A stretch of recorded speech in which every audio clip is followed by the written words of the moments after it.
Rentrant dans le cadre de la célébration de la 14e édition de la Journée africaine des frontières. Cette année, un accent particulier a été mis sur la nécessité de promouvoir l'éducation inclusive. Des précisions dans ce reportage de Mafolivier Mafouana et Roxana Ntsam Angongo.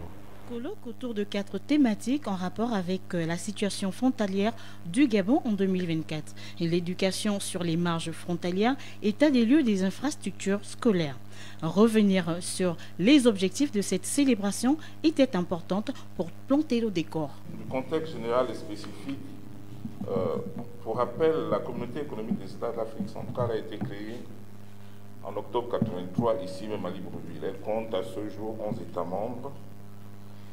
L'objectif, c'est de promouvoir la coopération et le renforcement de l'intégration régionale en Afrique centrale dans tous les domaines de l'activité politique, sécuritaire, économique, monétaire, financière, sociale, culturelle, scientifique et technique en vue de réaliser l'autonomie collective, de lever le niveau de vie des populations, d'accroître et de maintenir la stabilité économique, de renforcer et de préserver les étroites relations pacifiques entre ces États membres et de contribuer au progrès et au développement du continent.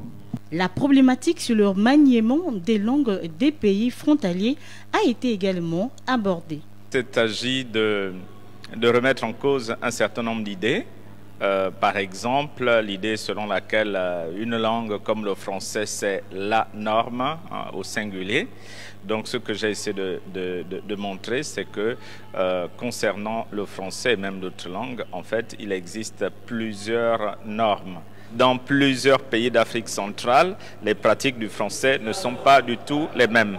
Donc si vous êtes au Burundi, vous pouvez trouver des expressions que l'on ne connaît pas au Gabon. Pourtant, c'est toujours la même langue. Au Burundi, par exemple, on parle de minerval, là où au Gabon, on parle de fourniture scolaire. La situation actuelle et factuelle des frontières gabonaises animées par des experts frontaliers et des universitaires sous la modération du ministère de l'Intérieur et de la Sécurité en charge de la gouvernance des frontières. Il s'agit donc d'une éducation qui permet à chaque enfant, quel que soit son sexe, quelles que soient ses provenances sociales ou religieuses, de devenir un agent de transformation positive dans son milieu d'adoption ou dans son milieu naturel. Nous sommes une Afrique centrale, on a hérité des frontières de la colonisation. Nous devons être en parfaite cohésion parce que nous sommes les mêmes peuples. Et donc, à travers cette journée, les États comptent sensibiliser et informer dans les prochains jours les populations qui sont au niveau des frontières. Pour marquer cette belle célébration, une photo de famille a été prise avec tous les participants.